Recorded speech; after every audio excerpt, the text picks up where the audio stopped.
spill on the ground where your beds are. So it's not just about changing water, it's also making sure that it doesn't spill on the ground, because if it spills and you don't pack it out immediately and you leave it, it'll just hover. I disagree with her. Ah. But I disagree to agree. See, we are not perfect. Yeah. It's good. What she says is actually correct. Uh-huh. You can change your water, but you may not be able to avoid not letting the water spill. But when the water spills, what should you do? It's just for you to clean up that spot. That's what you say. That is spilled. You understand? Then put fresh wood shaving, put something, dry it up. Because at times even it happens to me. If I'm trying to turn drinker in the poultry pen, the drinker will just sleep before you know anything. With all your years of experience. And let me, yes, I'm telling you, mistakes happen to the best of us. True. You understand? Let me tell you an instance that happened. There was a day I was dressed up for church. Just the way I'm dressed today. And I gave them water. This time around, it didn't even mistakenly spilled.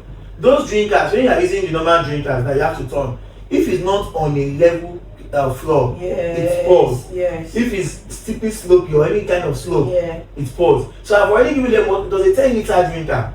I've already given them what, I was dressed for church. I was already dressed, I said, just go and check them before heading to church finally. And I saw 10-liter water, everything done. I know that if I go to church and come back, wow, it is dangerous. Yeah. I will lose money. I have to start putting pots to tidy up the place. You understand? So that is it. Yeah, and not just saying number one is to change their water, that's health wise, and then for the pen itself, clean it daily, especially for the layers, because when they're already laying, they're not on the ground, they're already in their cage. So their feces, find a way to clean it. And something that I've noticed with farms that I've visited, most of the farms I've visited, they don't pay attention to their should I say soccer waste system? Yeah, the hygiene, you just say hygiene. So some of them just push it and it just goes outside and just stays, and it will just they'll just manage. So I don't think they pay attention to that system, because if you get it right, it makes it easier for you to push out their feces and it is covered and your farm doesn't smell. Then the environment also, clean it daily, just like the way you live. As long as the place is clean, you are also going to be healthy. A healthy environment equals to healthy animals. Yeah. Bam. I have something to say. I saw a video on TikTok where at the top, like under, they have fish pond. At the top, they put cage. The physics of the birds are integrated farming. Yes. You know, it's advisable. Yeah, Yes. it's not a bad idea. What about the cold from the water? What about what? The cold that will come out. No, the birds, they are already used to that environment. So with that, there will not be an issue. Just to put more light on what my colleagues say, I would even like us to draw a conclusion that if your poultry farm is smelling, is equals to the poultry farm is dirty. Because we visited farms that you will not even know that Birds are there. you understand? Yes. And most of those farms that we don't even know initially, that we never perceive smell, they are usually neat. Very. So it's not a must. It's not a must. When you are disposing your feed very well, you don't put it under the rain. No, once you put it under the rain, it's become messy. Like lays on it. When you are not into maggot production, you don't need to do that. Sure you get. Yeah. So But finally, what advice would each of you give to both new and experienced poultry farmers about maintaining proper hygiene? advise them. First of all is be considerate to the human beings.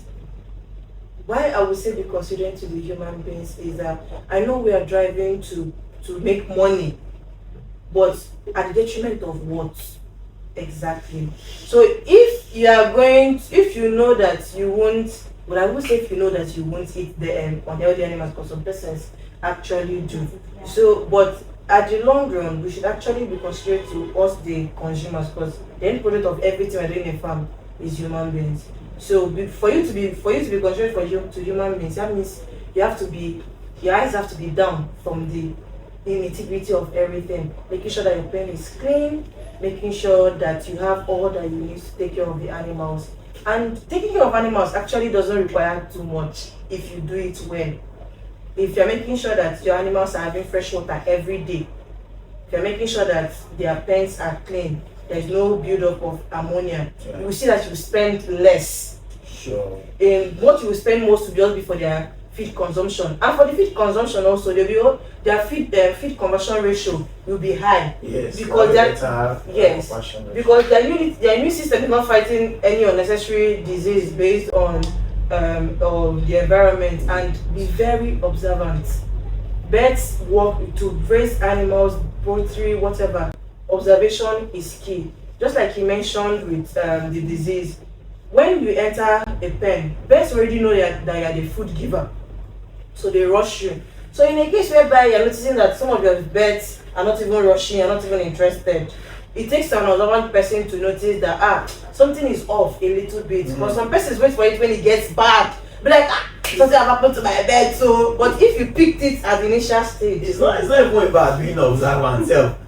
What you are saying is just you should listen, because those birds, they are speaking to you, they talk. Yeah. They are talking It's to you now. observation too. See, dog wey first see you wey dey throw tail, the dog come see you dey back. You know say everything. So the birds are also, apart from being observant, they are speaking, so you have to understand their language. You actually So I think she already seen most of it, and I believe this advice will help you succeed if you key to it. please seek professional help. Mm. It worked for me, it worked for me, it worked for me.